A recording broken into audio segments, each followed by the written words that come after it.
Alhamdulillah wassalatu wassalam ala rasulillahi amma ba'd. Hadirin dan hadirat rahimakumullah, Assalamualaikum warahmatullahi wabarakatuh. Alhamdulillah, kita bersyukur kehadirat Allah Azza wa Jalla.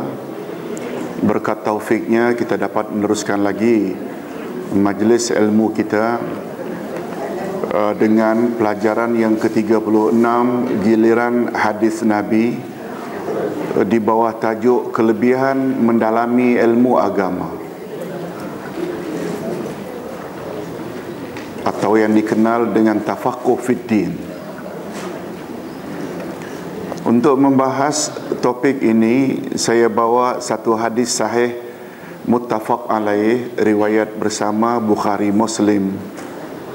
Tolong ikuti. An Abi Musa anin Nabi sallallahu alaihi wasallam qala mathalu ma ba'athani Allahu minal huda wal ilmi kamathalil ghaithil kathir asaba ardan fakana minha sughbah qabilatil ma fa'ambatatil kala wal ushbal kathir wa kanat minha ajadab amsakatil ma'a fanafa'allahu bihan nas fasharibu wasaqaw wazara'u wa asaba minha ta'ifatan ukhra innama hiya qi'an la tamsiku ma'a wala tumbitu kala'a fadzalika mathalu man faqaha fi dinillah wa nafa'ahu ma ba'athani Allahu bih fa'alima wa 'allam wa mathalu man lam yarfa' bidzalika ra'sa wa lam yaqbal hudallah alladzi ursiltu bih. Terjemahan hadis daripada Abi Musa radhiyallahu anhu daripada Nabi sallallahu alaihi wasallam, sabdanya, perumpamaan hidayah dan ilmu yang aku bawa daripada Allah adalah bagaikan hujan yang lebat menimpa bumi. Ustaz ulang, perumpamaan hidayah dan ilmu yang aku bawa daripada Allah adalah bagaikan hujan yang lebat menimpa bumi. Maka ada bahagiannya yang subur dan mudah menyerap air. Lalu tumbuhlah pokok dan rumput yang banyak. Dan ada pula bahagiannya yang keras, hanya menakung air tetapi tidak menyerap. Lalu manusia dapat mengambil manfaat daripadanya seperti minum, menyirami dan mengairi tanaman. Dan ada pula bahagian yang lain, yaitu bahagian tanah yang sama sekali tidak menerima air dan tidak pula tumbuh tanaman di atasnya. Selanjutnya Nabi menjelaskan, yang demikian itu adalah perumpamaan untuk orang yang memahami agama Allah, yang dalam bahasa Arab dipanggil tafaqquh fid din. Yang demikian itu adalah perumpamaan untuk orang yang memahami agama Allah, tafaqquh fid din. Dia dapat mengambil manfaat dari apa yang diberikan Allah kepadaku, lalu ia mengetahuinya dan mengajarkannya kepada orang lain. Dan perumpamaan untuk orang yang tidak mengangkat kepala dengan itu. Dan perumpamaan untuk orang yang tidak menerima hidayah yang telah diturunkan oleh Allah Subhanahu wa taala kepadaku. Hadis sahih muttafaq alaih, maknanya diriwayat bersama oleh dua imam hadis, Bukhari dan Muslim. Syarah al-hadis. Hadirin dan hadirat, seperti tafsir juga, terjemahan ayat Quran saja kita tak faham kecuali kita belajar pula tafsir. InsyaAllah tafsir kita sesi kedua nanti adalah nota terakhir untuk juz 10. Kita masuk nanti juz yang ke-11 InsyaAllah. Tapi bukan next week cuti. Kita akan jumpa 16 hari bulan Jun. Jadi 2 Isnin cuti wajib. Sebab Ustaz diminta untuk pulang ke Batam. Di Batam hari ini, kalau ada jemaah yang ada peluang, silakan. Dari 5 hari bulan Jun hingga 25, musabaqah tilawatil Quran seluruh Indonesia dibuat di Batam. Di samping itu, seluruh ulama akan berkumpul di sana. Dan ada satu seminar, namanya Seminar Al-Quran. Ustaz dipercayakan untuk membentang satu paper di dalam seminar tersebut. Jadi ada bagus juga bila sempena cuti sekolah ini kita cutikan. Hadirin dan hadirat rahimakumullah.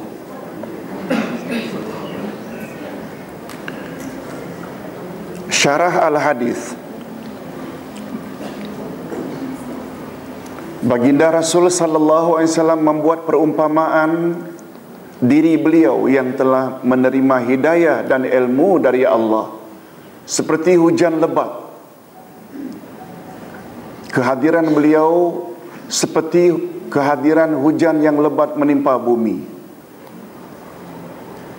Sedangkan sikap umat manusia pula seperti 3 jenis tanah yang berbeza-beza. Ada yang menerima air hujan meresap, akhirnya kawasan itu subur. Ada yang hanya menakung, tidak meresap, takungannya dimanfaatkan oleh makhluk lain. Ada tanah yang rata, keras pula, meresap, tidak menakung pun tidak. Satu perumpamaan yang cukup cantik. Mudah-mudahan kita termasuk jenis tanah yang pertama tadi. Amin ya rabbal alamin. Yang pertama, tanah yang subur. Baginda menyamakan sikap orang yang bersedia mengambil pengajaran yang beliau bawa dan bersungguh-sungguh berusaha memahami dan mendalami urusan agamanya, tafaqquh fid din. Ustaz nak jelaskan sedikit makna tafaqquh dari kata fiqh. Al-fiqhu. Al-fiqhu maknanya al-fahmu. Tolong ikuti. Al-fiqhu lughatan al-fahmu.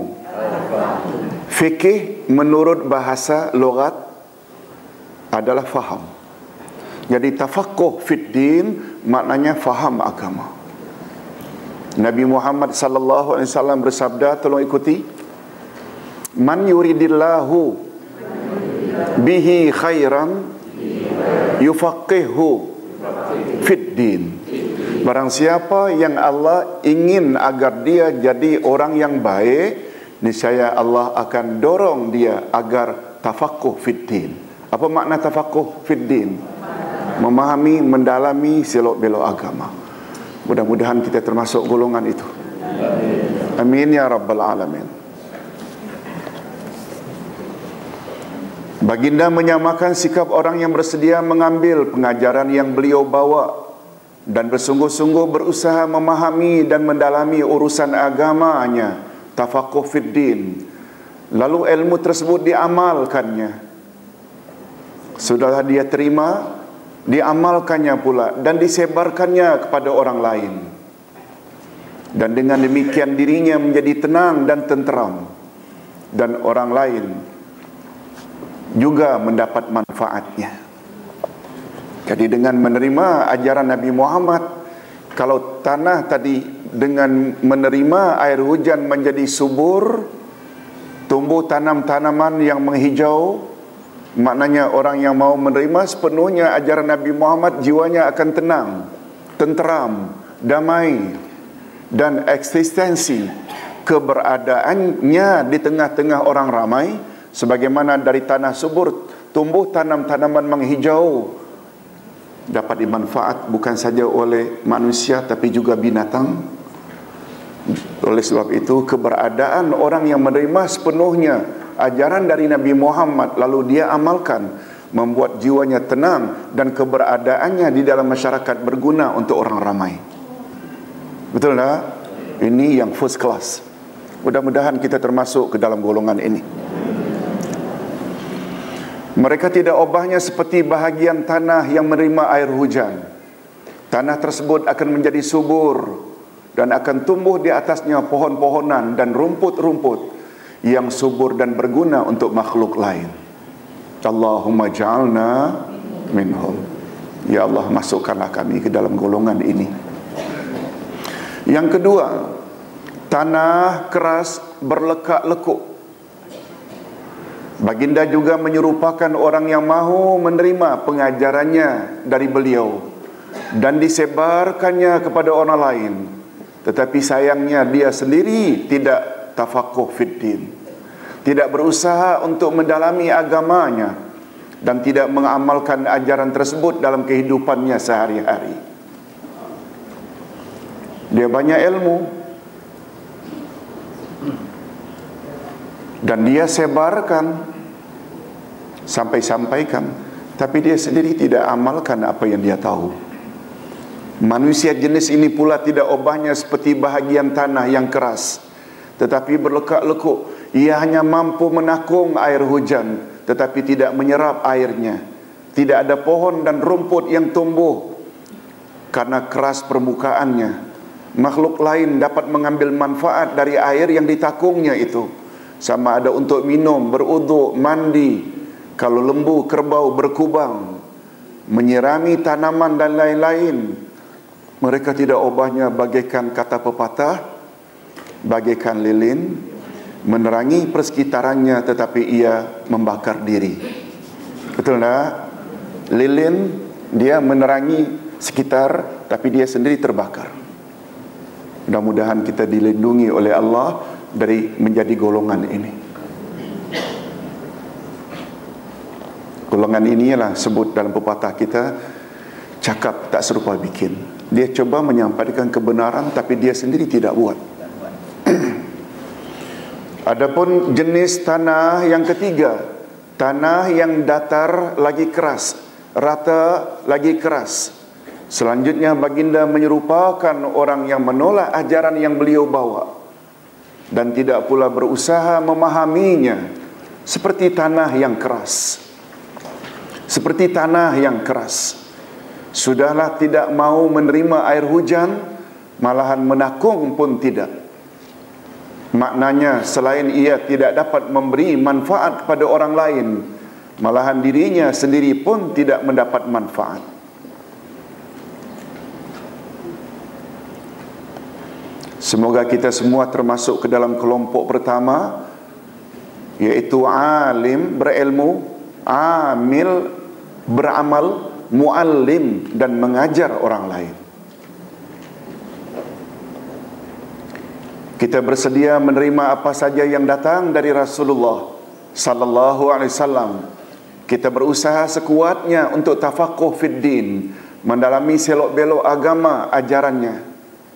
Kita mengamalkan dalam kehidupan kita sehari-hari, dan selanjutnya hidayah tersebut kita sebarkan semampu yang boleh kepada orang lain, supaya kewujudan atau eksistensi kita di muka bumi ini menjadi manfaat, memberi manfaat kepada mereka, terutama sekali di dalam keluarga dan kerabat sendiri. Jika usaha ke arah ini telah wujud pada diri seseorang, itu bermakna Allah menghendaki agar ia menjadi orang yang baik. Juga hadis muttafaq alaih, riwayat Bukhari Muslim yang kita baca tadi. Tolong ulang sekali lagi. Man yuridillahu bihi khaira yufaqihu fid din.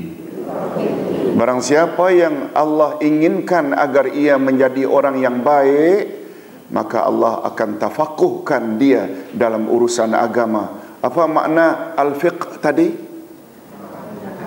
Faham. Tafakuh, mendalami atau memahami selok-belok agama. Orang yang paling mulia di sisi Allah adalah orang yang tafakuh dalam agamanya. Orang yang paling mulia di sisi Allah adalah orang yang paling tafakuh dalam agamanya.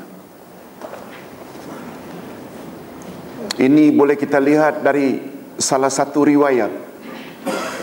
Coba dengar riwayat ini. Abu Hurairah berkata, betul tak Abu Hurairah ini orang yang paling banyak hafal hadis Nabi? Yang kedua terbanyak Aisyah radhiyallahu anha. Yang ketiga terbanyak Abdullah, betul? Jangan sambung Yasin. Bin Umar bin Khattab. Orang ketiga terbanyak hafal hadis Nabi sallallahu alaihi wasallam. Allahu Akbar. Ustaz bila sebut itu, Ustaz teringat Ustaz punya cucu namanya Khattab. Bapaknya Umar, orang Iraq, warga negara Kanada. Atuknya pula Abdullah. Jadi Khattab bin Umar bin Abdullah. Jadi terbalik.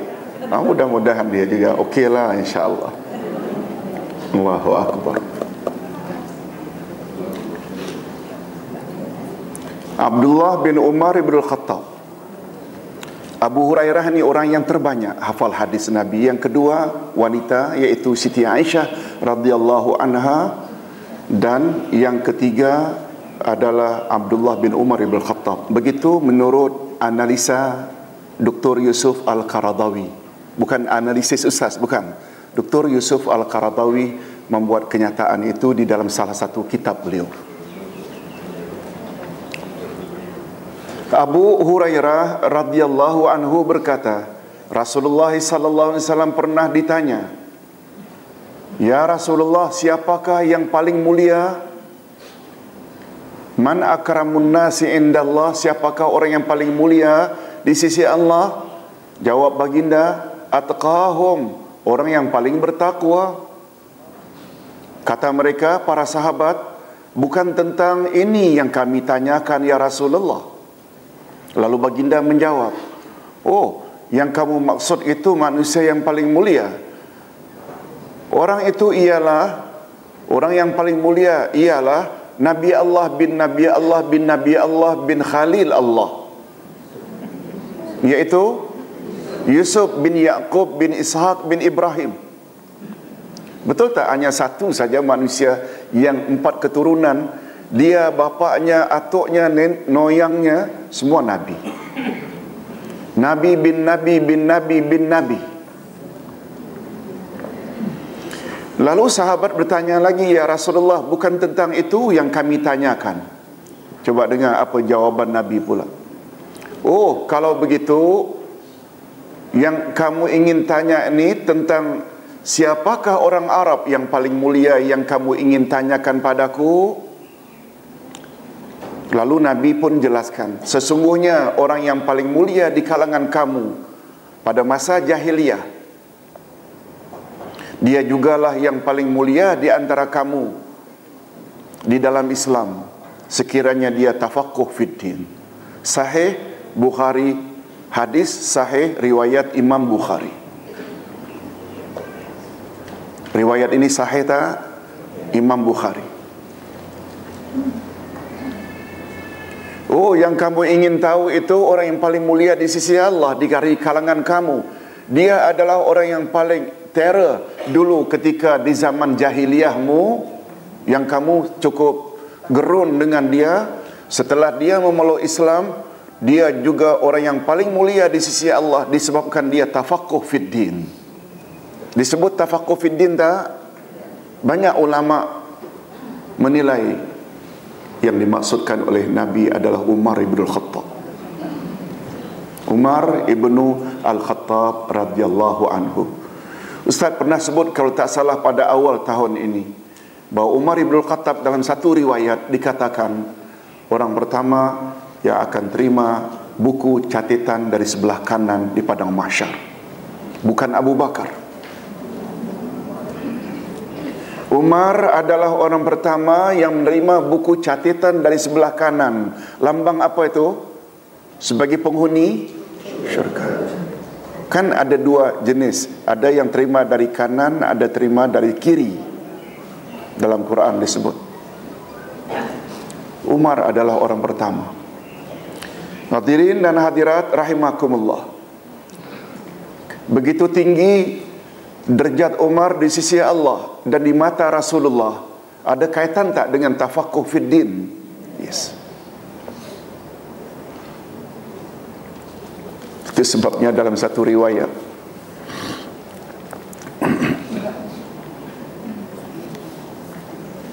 Nabi SAW bersabda, tolong ikuti, faqihun wahidun asyaddu ala syaitan min al-fi'ab. Satu orang yang faqih fid din, satu orang yang mendalami, memahami agama, satu orang lebih ditakuti oleh syaitan daripada 1000 orang yang banyak beribadat tapi tidak faham agama. Tinggi tak nilainya faqih? Abid yang banyak beribadat tapi tidak ada ilmu, ibadat sahaja. Faqih banyak ilmu. Ustaz terbaca 3 hari yang lalu kehebatan Umar ini apabila wanita-wanita sedang berbual dengan Rasulullah sallallahu alaihi wasallam, bertanya hal-hal agama. Lalu tengah-tengah perbincangan tiba-tiba kedengaran bunyi tongkat Umar. Tuk, tuk, datang. Bertempiar semua wanita.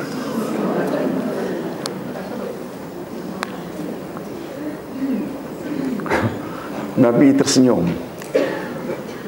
Umar, apa pasal dia orang ni takut sangat dengan kamu ni? Wallahi, bila engkau lalu di suatu jalan, lalu syaitan datang dari arah depanmu, syaitan akan masuk junction lain. Tak mau jumpa kamu, hai Umar. Sampai begitu Rasulullah. Maknanya syaitan pun takut dengan Umar. Rasulullah sallallahu alaihi wasallam cakap begitu. Menunjukkan hebat tak? Inilah antara lain kehebatan beliau. Orang yang ada credibility tersendiri. Karena apa tadi? Ada kaitan tak dengan tafaqquh fid din? Yes.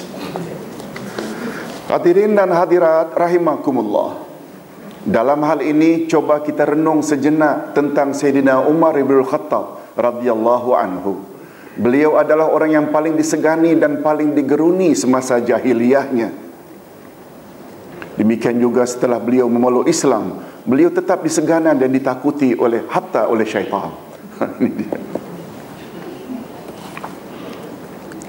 Rasulullah sallallahu alaihi wasallam dan Abu Bakar As-Siddiq, betul tak ketika hijrah sembunyi-sembunyi, menyorok-nyorok? Umar ibn Khattab tidak. Ketika dia akan berhijrah, dia datang ke Kaabah. Di depan Kaabah dia lakukan salat. Rupanya dia dah Islam sejak dari Mekah lagi.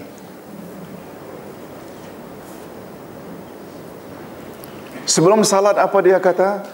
Penduduk Mekah sekalian,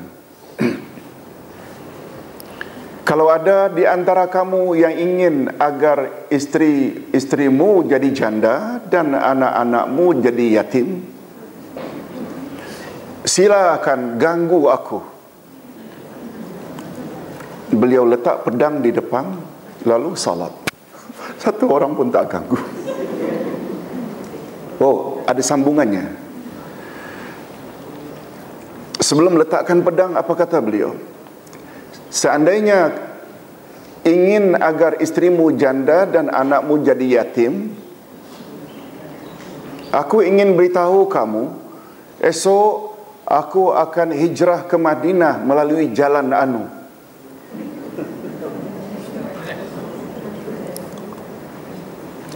Siapa, itu baru setelah disebut itu baru disebut, siapa yang ingin agar istrinya janda, anaknya yatim, hadanglah aku ketika aku berangkat esok dari jalan itu.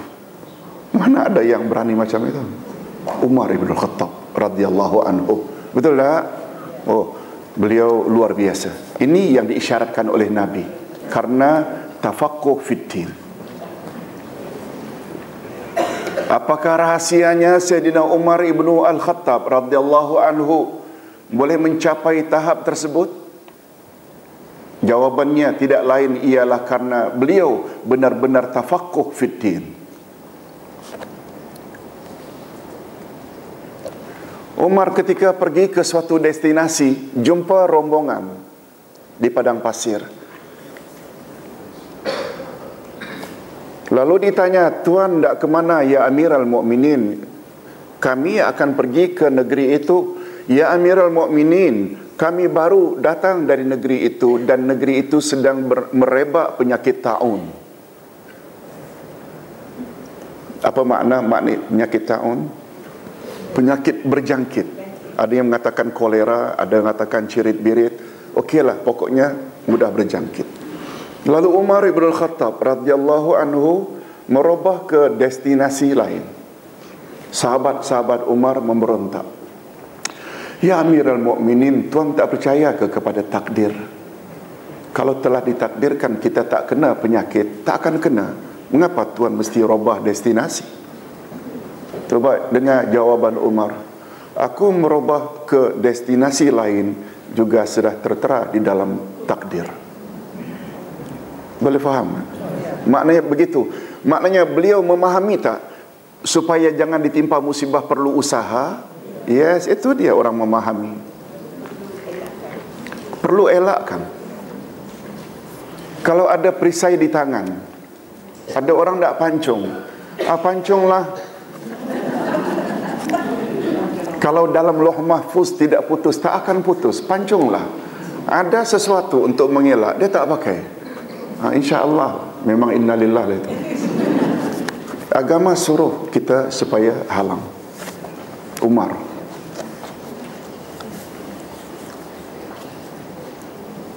Ada orang yang akan dipotong hudud karena mencuri. Lalu dia kata, "Ya Amirul Mukminin, mengapa saya mesti dipotong? Tuan tak percaya takdir kah? Kalau sudah ditakdirkan untuk saya sejak azali, pada jam sekian, di tempat sekian saya akan mencuri. Saya pun mencurilah. Mengapa tangan saya mesti dipotong? Kalau tidak salahkan Allah." Tukang potong kedua-dua tangannya. Kata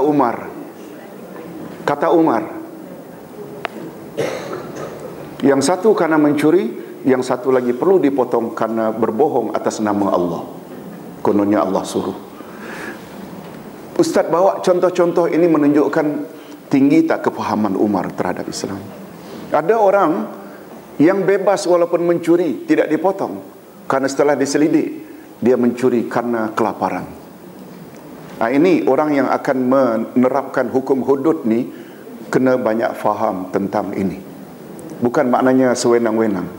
Dan orang kafir tak perlu ragu sebenarnya. Dia hanya untuk orang yang bersalah. Mengapa kita mesti tolak? Hadirin dan hadirat rahimakumullah. Apakah rahasianya Umar bin Khattab radhiyallahu anhu boleh mencapai tahap tersebut? Jawabnya tidak lain ialah karena beliau benar-benar tafaqquh fiddin. Sungguh banyak iktibar pengajaran yang dapat kita ambil daripada kisah beliau. Di antaranya kisah tentang beliau berkata kepada Hajarul Aswad, beliau tidak memotong tangan pencuri karena terlalu fakir. Kisah beliau memotong kedua-dua tangan pencuri karena telah berdusta atas nama Allah. Kisah beliau merubah destinasi setelah mendapat berita wabak taun di negeri yang akan dituju. Kisah tentang beliau hijrah dan lain-lain. Beliau dikenal sebagai khalifah yang paling adil. Ustaz sudah jelaskan tadi. Cuma barangkali yang belum ini tentang Hajarul Aswad. Umar ibn Khattab pernah datang ke Hajarul Aswad. Kata Umar, ya Hajarul Aswad. Dia bercakap dengan Hajarul Aswad. Engkau tidak dapat memberi aku manfaat, menguntungkan aku, juga tidak dapat menolak bila bahaya menimpa aku. Betul tak? Kau tak boleh memberi kesan, memberi manfaat atau menolak mudarat. Kalaulah Rasul tidak suruh ciummu, jangan kau harap akan ku cium. Lalu beliau pun menunduk mencium, semata-mata karena Rasul yang suruh. Nah, ini yang patut dipahami oleh jemaah haji. Pengkursus haji perlu cakap perkara ini. Asal supaya jemaah haji jangan semua dinding dicium. Betul tak? Hanya itu saja yang disuruh oleh Rasul. Mengapa kita ambil berkat yang lain-lain? Sampai di Madinah pula, pemegang-pemegang pintu yang mengkilat itu semuanya dicium-cium. Yang disuruh oleh Nabi ini saja. Menunjukkan Umar faham tak kaedah dalam ibadat? Apa dia kaedah dalam ibadat? Masih ingat? Semua ibadat adalah dilarang kecuali apa yang Allah suruh dan apa yang Rasul suruh. Betul tak? Yang disuruh saja. Jangan ittiba'. Jangan kita buat ibtida'. Ibtida' maknanya bid'ah. Ittiba' mengikut. Umar ibn Khattab radhiyallahu anhu. Hadirin dan hadirat rahimakumullah. Kita teruskan. Mukmin yang tafaqquh fid din memang lebih ditakuti oleh syaitan dibanding dengan orang yang banyak beribadat tetapi jahil tentang selok-belok agama. Ini berdasarkan hadis Nabi sallallahu alaihi wasallam. Hadis riwayat Imam Tirmizi, Ibnu Majah dan Al-Baihaqi. Tolong ikuti. Faqihun wahidun asyaddu 'ala syaitan min alfi 'abid. Seorang faqih, orang yang tafaqquh fid din, mendalami selok-belok agama, adalah lebih digeruni oleh syaitan daripada 1000 orang abid, orang yang banyak beribadat. Umar ibn Khattab radhiyallahu anhu berkata, apa kata Umar? Yang artinya, kematian 1000 orang yang banyak beribadat malam dan berpuasa siang harinya adalah lebih ringan daripada kematian seseorang yang berakal lagi memahami tentang hukum hakam Allah, halalnya dan haramnya. Dia lebih kurang membawa makna itu. Ibnu Abbas berkata, para syaitan berkata kepada iblis, wahai Tuhan kami, mengapa kelihatan Tuhan sangat gembira dengan kematian orang alim, tetapi tidak begitu gembira tentang kematian seorang abid? Ustaz jelaskan dengan lebih lengkap.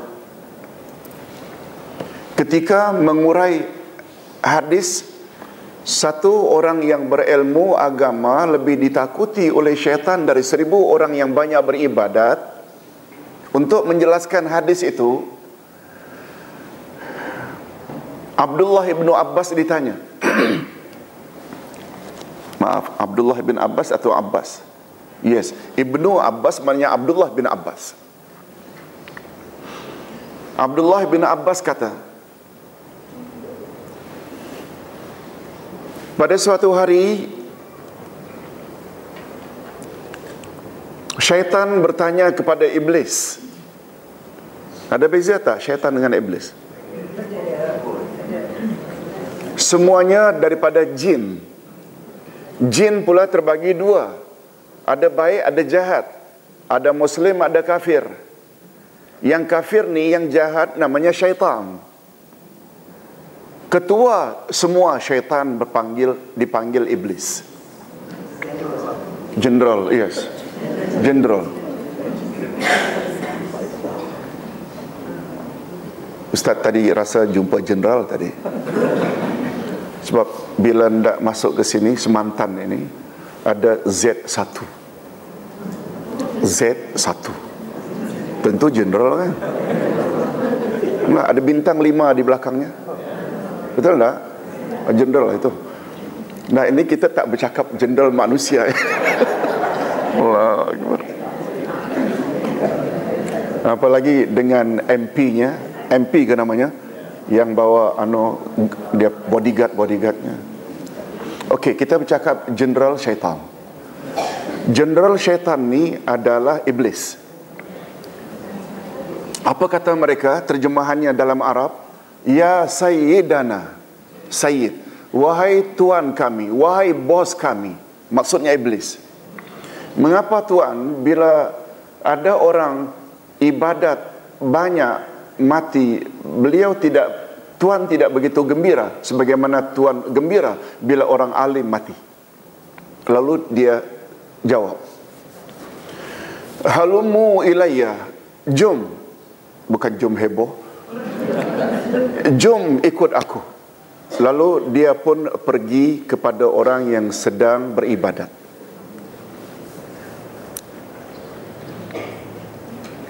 Lalu iblis suruh syaitan-syaitan ni bertanya. Dia memperhatikan, memantau. Apa bunyi pertanyaannya yang syaitan ajukan? Kata syaitan kepada Abid, ya Abid, nuridu an nas'alaka syai'a. Kami ingin tanya kamu sesuatu. Is'alu ma syi'tum. Tanyalah apa yang kamu ingin tanya, kata Abid. Pertanyaan syaitan ini, mampukah Allah memasukkan alam ini seluruhnya ke dalam telur ayam? Lihat tu, bukan yang ditanya. Langsung dijawab, mustahil. Alam sebesar ini, bulan, bintang, matahari sekian banyak, bintang sekian banyak, masuk ke dalam telur ayam yang kecil. Mustahil. Itu dialog antara Abid dengan syaitan. Dengan jawaban itu, bosnya iblis beritahu syaitan, wahai para syaitan, dengan jawaban itu Abid itu dah kafir. Semua ibadatnya tidak ada value di sisi Allah karena dia dah kafir. Kononnya Allah tak mampu berbuat. Boleh faham? Itu sebabnya orang macam ini bila mati, aku tak begitu sedih lah. Dia lebih kurang kita saja. Yang bagian akhir itu Ustaz tambah, bukan dari. Lalu halumu ilayya, jom kita pergi. Dibawa kepada orang yang alim, yang sedang mengajar. Lalu syaitan tadi tanya, ya faqih, nuridu an nas'alaka syai'a. Kami ingin tanya, hei orang alim, satu pertanyaan. Pertanyaan yang sama disampaikan. Mampukah Allah memasukkan alam ini ke dalam telur ayam? Kaifala? Why not? Bukankah Allah telah berfirman, fa'alul lima yurid? Allah boleh berbuat apa saja yang dia inginkan. Bukankah Allah berfirman, innama amruhu idza arada syai'an ay yaqula lahu kun fayakun? Baca ayat Quran karena alimnya. Komen iblis. Wahai para syaitan, coba lihat orang alim, ada saja jawabannya. Susah kita nak kelentong dia. Oleh sebab itu orang macam ini bila mati, aku suka sangat. Apalagi kerjanya suka menyebarkan kebenaran kepada orang lain. Boleh faham? Mudah-mudahan kita termasuk golongan ini. Hendak menceritakan betapa pentingnya faqih itu. Faqih fid din, maknanya dalam selok-belok agama. Hadirin dan hadirat rahimakumullah. Jadi kisah lengkapnya macam itu.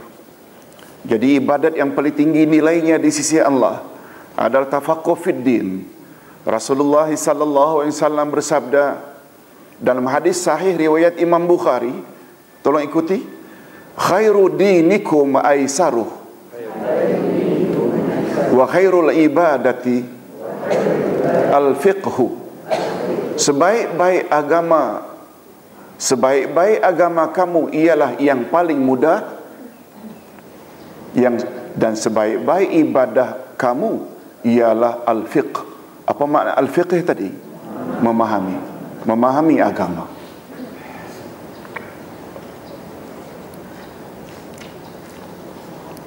Hadis riwayat Imam Bukhari.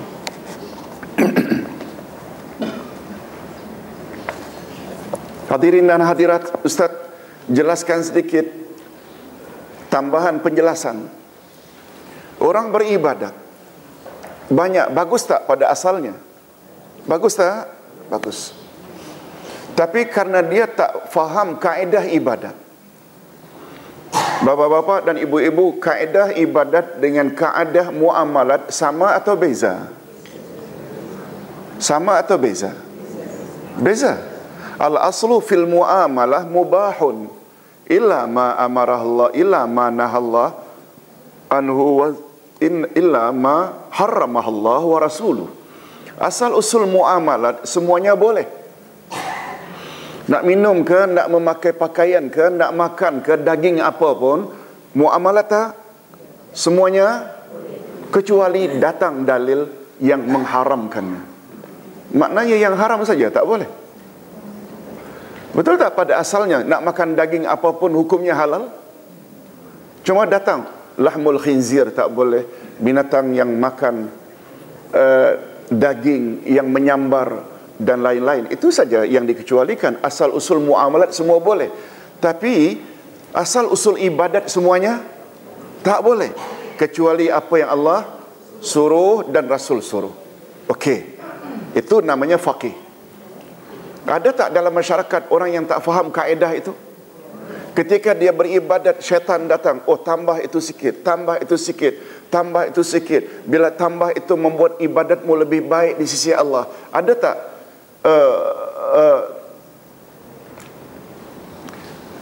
ada tak bisikan-bisikan itu? Ada tak? Orang yang tidak faqih akan ikut sahaja. Beza tak dengan orang yang faqih, yang tahu kaedah, yang tahu sunnah Nabi? Dia akan suruh, tambahlah itu, tambahlah itu. No, mana dalilnya? Aku perlu tambah. Nabi tak suruh pun.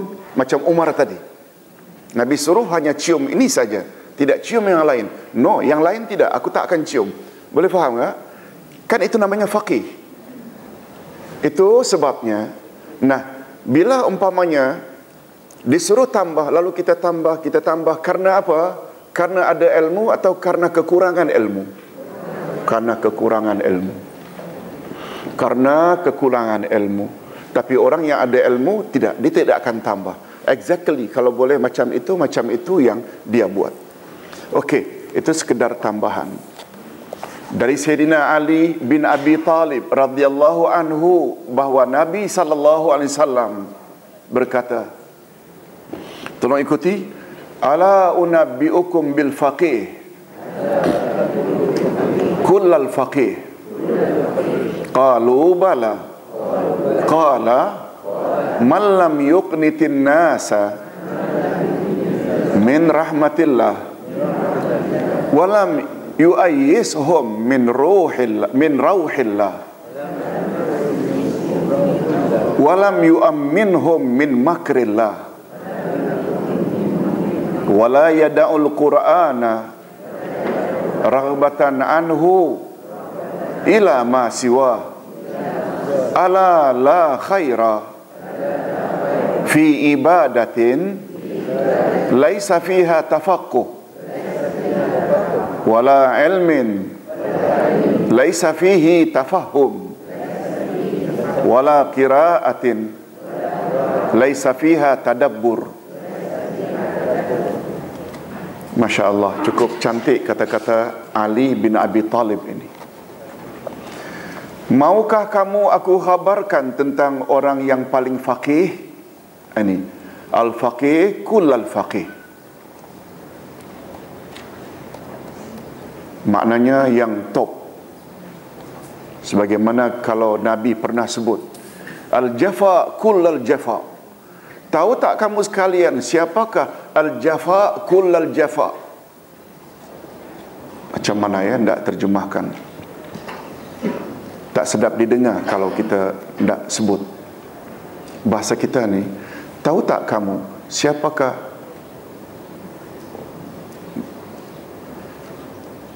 agak halus bahasanya, orang yang paling kurang adabnya. Kasarnya, tahu tak kamu siapakah orang yang paling kurang ajar dan paling kurang ajar? Macam itulah al-jafa maknanya kering. Jafa maknanya kering. Kering hati ke kering apalah. Dialah orang yang apabila kedengaran panggilan ilahi azan, lalu dia tidak sahut dan datangi panggilan tersebut. Boleh faham maksud Ustaz? Panggilan mak bapak saja kalau tak dipedulikan jadi anak, maaf, kurang adab atau kurang ajar, apalagi panggilan ilahi. Betul tak azan itu panggilan Allah? Lalu dia buat aja. Buat lah istilahnya. Buat macam tak dengar saja. Nabi kata al-jafa kullal jafa. Nah, sekarang terbalik. Siapa al-faqih kullal faqih? Maknanya orang yang faham agama, yang paling faham.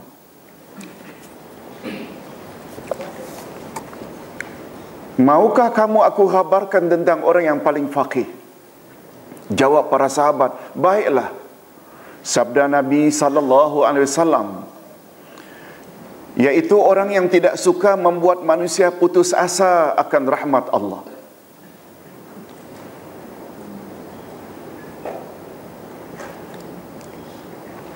Itu sebabnya hadirin dan hadirat, bila ada satu orang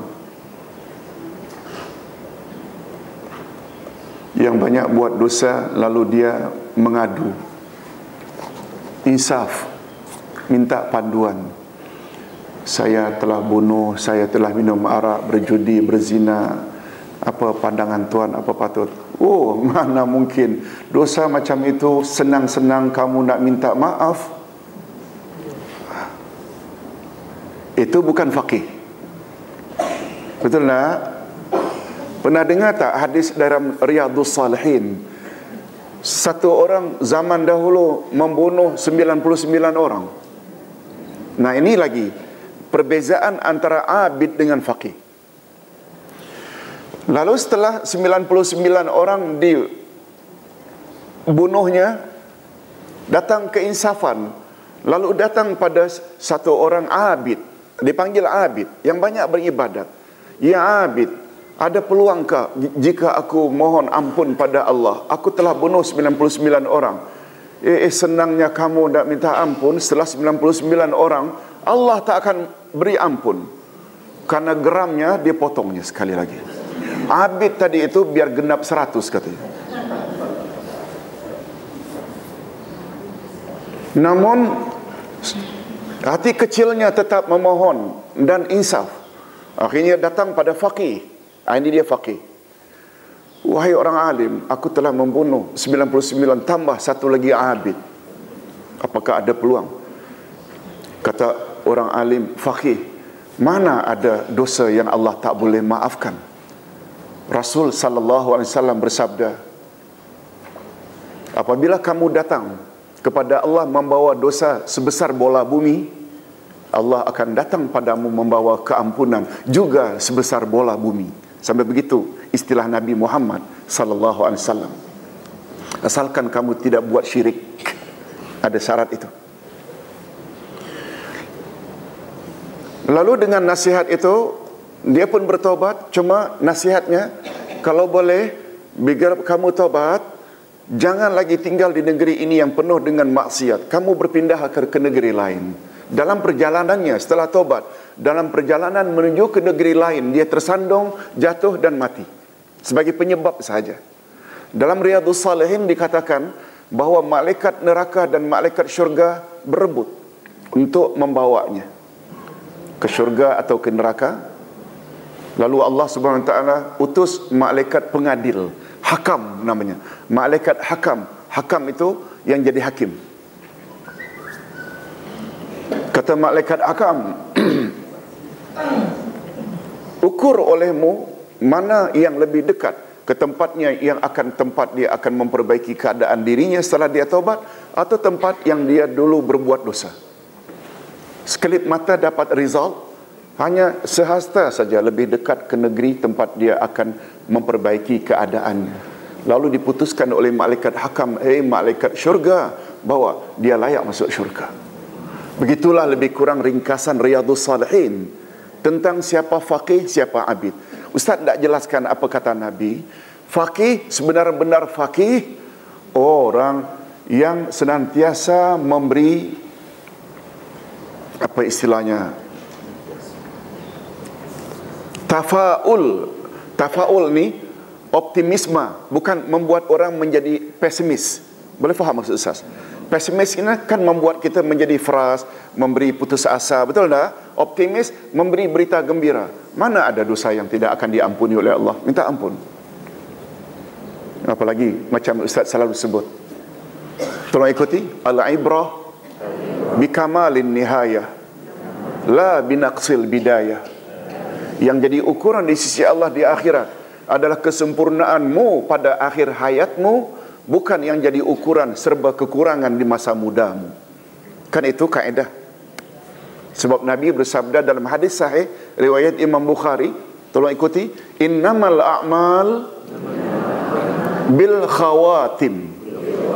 Sesungguhnya amal yang paling menentukan di akhirat adalah amal pengkhatam. Apa makna pengkhatam? Yang terakhir. Oleh sebab itu, mengapa kita mesti halang orang tak berbuat baik? Jadi, oleh sebab itu, nasihat Ustaz cukup terkesan dengan hadis ini. Itu sebabnya, siapa saja yang mengadu masa silamnya, kita kata tak ada masalah.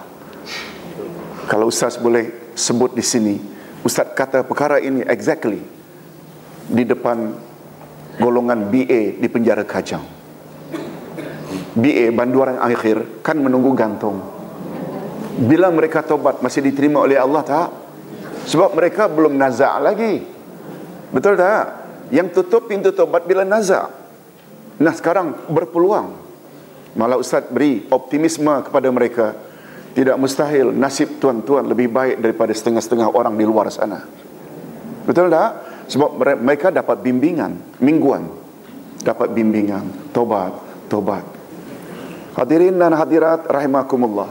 Oleh sebab itu, bila kita nak tengok seseorang itu, pendakwah itu, orang alim itu, dia orang faham ke tak faham, tengok saja dari fatwanya, membuat orang pesimis atau optimis. Itu maksudnya.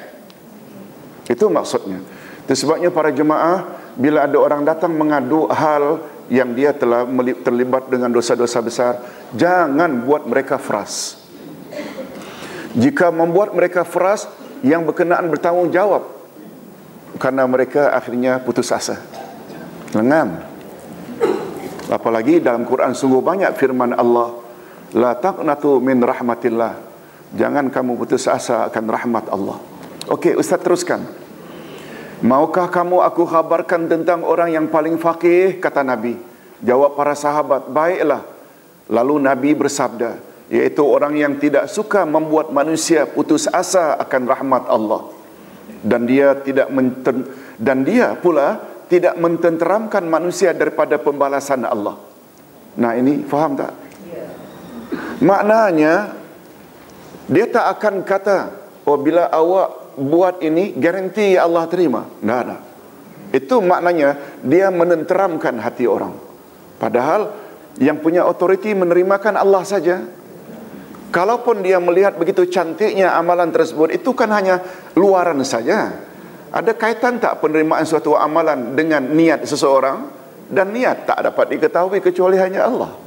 Oleh sebab itu jangan kita tenteramkan dengan amal baik seseorang. Dah. Sementara dari satu sudut, jangan buat orang putus asa, jangan membuat orang jadi over confident. Begitulah lebih kurang. Jangan membuat dia, kita perlu senantiasa rasa bimbang saja kalau amal kita tak diterima. Perlu tak ada kebimbangan itu? Yes. Hadirin dan hadirat rahimakumullah. Dan dia tidak menenteramkan manusia daripada pembalasan Allah. Dan dia tidak benci kepada Al-Quran. Ketahuilah olehmu, tidak ada kebaikan pada ibadat tanpa tafakuh. Dan tidak ada kebaikan pada ilmu tanpa kefahaman. Dan tidak ada kebaikan pada bacaan Al-Quran tanpa tadabbur, penghayatan. Inilah dia topik yang Ustaz diminta untuk membahas di Batam 7 hari bulan Jun. Tahu tak apa topiknya? Membumikan Al-Quran, implikasi nilai-nilai mulia dalam kehidupan. Boleh faham maksudnya?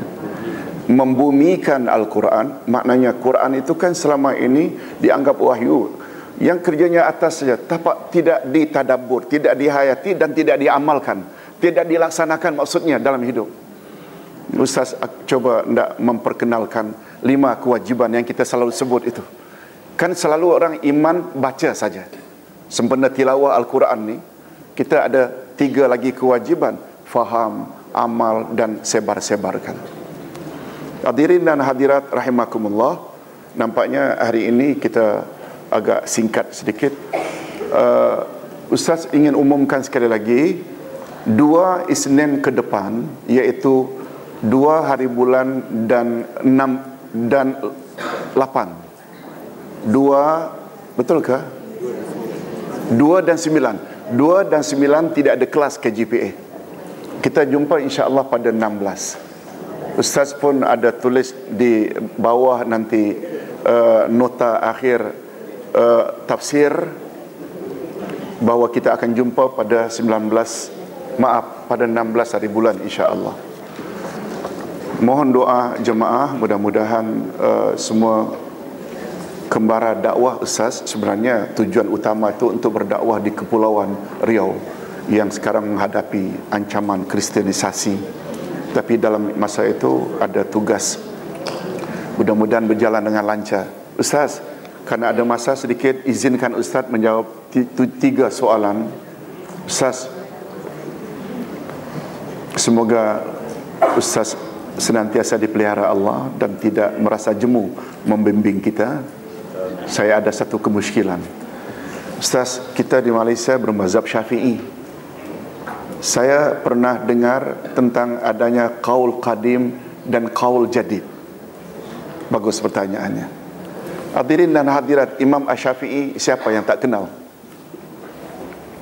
Beliau umurnya hanya 54 tahun, umur pertama. Lahir 150, meninggal 204. Umur 10 tahun beliau dah hafal Quran. Beliau semasa hidupnya macam Nabi Muhammad sallallahu alaihi wasallam, ada period Mekah, ada period Madinah. Syafi'i pula ada period Baghdad, ada period Mesir. Period Baghdad ini namanya qaul qadim, pandangan lama. Qadim itu lama.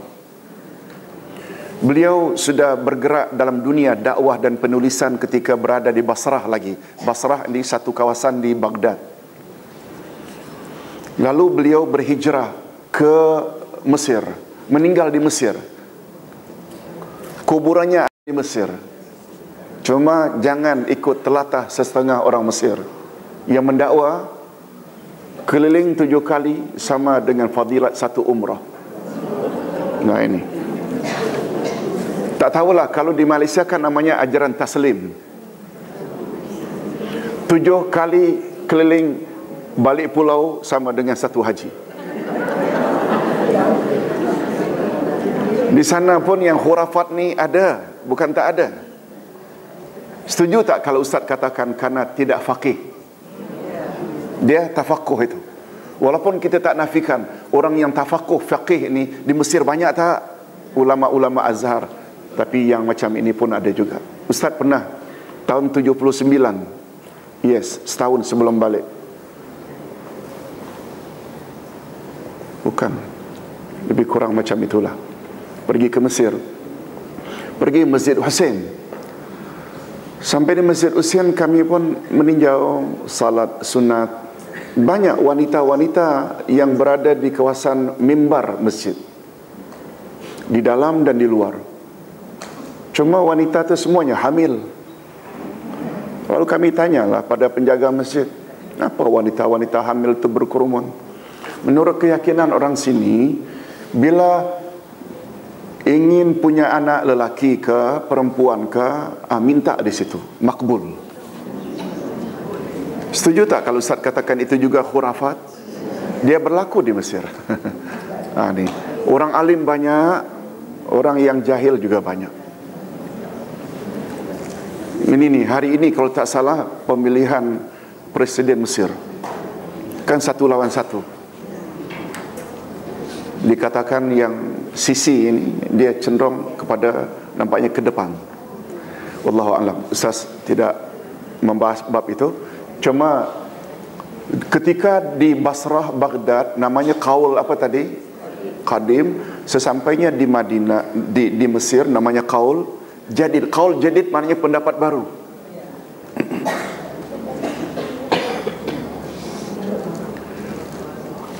Pendapat baru maksudnya beliau tidak lagi berpendapat macam fatwa beliau di Basrah, Iraq.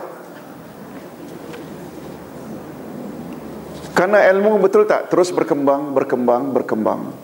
Inilah yang Ustaz sebut dulu pada tahun 80-an. Mula-mula sampai. Ada satu seminar Imam Asy-Syafi'i. Lalu terhadap pembentangan kertas itu oleh seseorang doktor, tak usah kita sebut namanya, yang nampaknya terlalu cenderung kepada fanatik Syafi'i. Ustaz kata, mengapa kita kena fanatik seseorang, mazhab seseorang? Ustaz bawa exactly macam ini. Syafi'i, imam kita, tanpa mengurangi keilmuan beliau. Di Basrah beliau pendapat lain. Di Mesir beliau berubah pendapat beliau. Saya yakin, confirm, kalaulah dari negeri Arab Iraq ke negeri Arab Mesir ada perlu perubahan, walaupun Arab dengan Arab sama-sama budaya. Kalaulah Syafi'i sampai dari Basrah sampai ke Kuala Lumpur, dia punya pendapat lagi jauh berbeza. Betul tak? Ustaz cakap perkara ini. Mula pada itulah dicop yang bukan-bukan. Ya, apa yang kita cakap betul tak? Kalaulah daripada negeri Arab, Iraq berbeza dengan Mesir, budayanya sama, bahasanya sama, macam mana dengan budaya yang ada di Malaysia? Lagilah beliau akan punya pandangan lebih jauh lagi. Boleh faham? Sekedar itu. Qaul qadim, qaul jadid memberi suatu gambaran apa? Itu sebabnya Ahlus Sunnah wal Jamaah punya akidah, pintu ijtihad belum tertutup. Faham maksudnya? Ijtihad maknanya menggunakan proses akal berasaskan roh Quran dan Sunnah. Betul tak hari ini terhadap transplant organ perlu ijtihad? Perlu tak? Boleh atau tak boleh? Boleh atau tak boleh? Karena akhirnya ijtihad perlu dari semasa ke semasa. Hari ini sungguh luas pembahasan tentang pork. Ada pork kain ke namanya, ada pork, ada dia ada berbagai-bagai istilah. Andai kata unsur itu ada di dalam alat kosmetik, di dalam makanan, di dalam minuman, macam mana sikap kita seharusnya? Ulama perlu berfikir tak? Muncullah satu ijtihad macam itu. Ustaz tak mau bahas bab itu. Itu orang-orang tertentu yang boleh membahasnya. Maksud Ustaz, pintu ijtihad sudah tertutup atau terus terbuka? Betul tak Islam itu bersesuai untuk semua zaman? Yes. Okey. Yang kedua, mohon Ustaz beri pencerahan tentang hal ini. Kita mengaku bermazhab Syafi'i tetapi tidak pernah diajar tentang perkara ini. Sungguh sedikit yang faham. Kita diajar mazhab Syafi'i tapi tidak pernah diajar tentang perkara ini. Perkara ini apa dia? Qaul qadim, qaul jadid tadi. Itu sebabnya hadirin dan hadirat, Ustaz Bermula Ogos 80 berdakwah di Nusantara, khasnya Malaysia.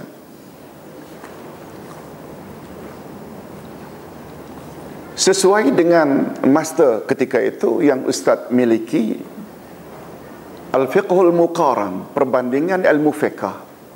Lalu Ustaz pun coba menjelaskan kepada para jemaah dalam hal ini.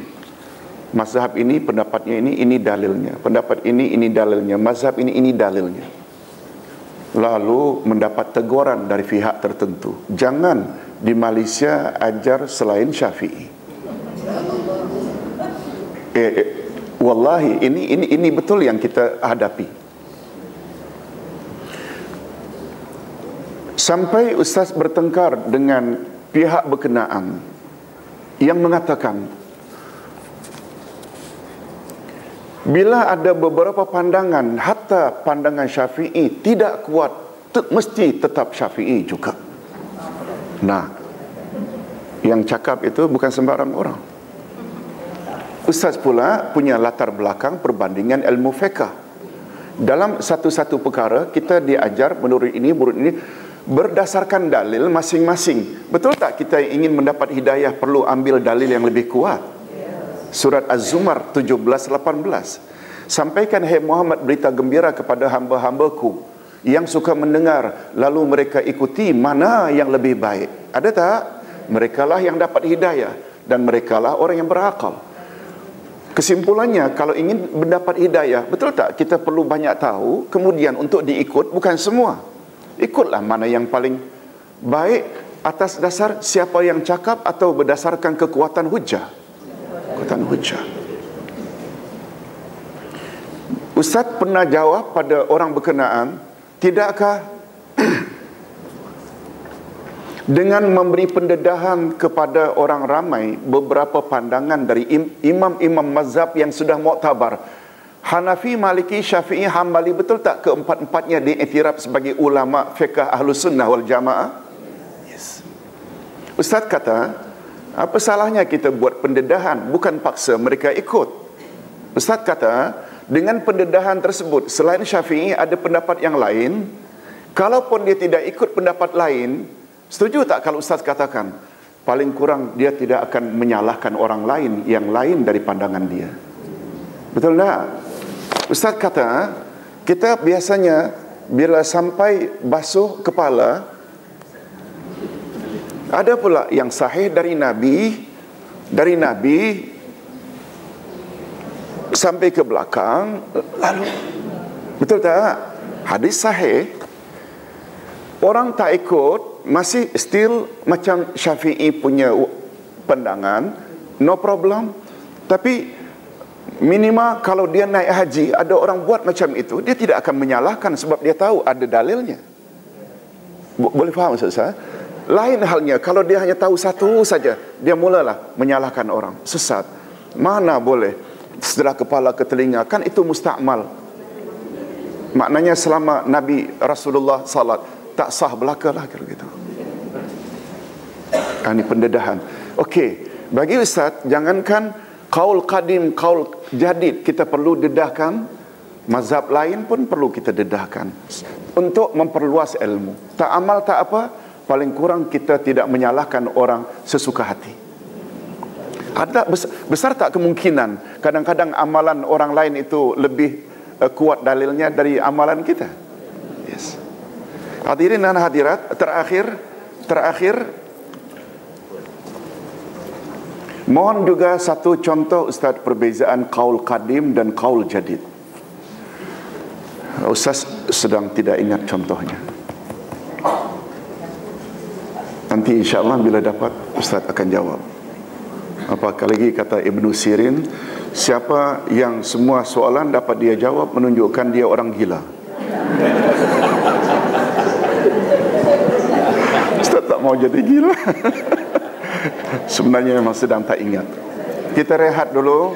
Sekali lagi kita jumpa pada 16 hari bulan. Assalamualaikum warahmatullahi wabarakatuh.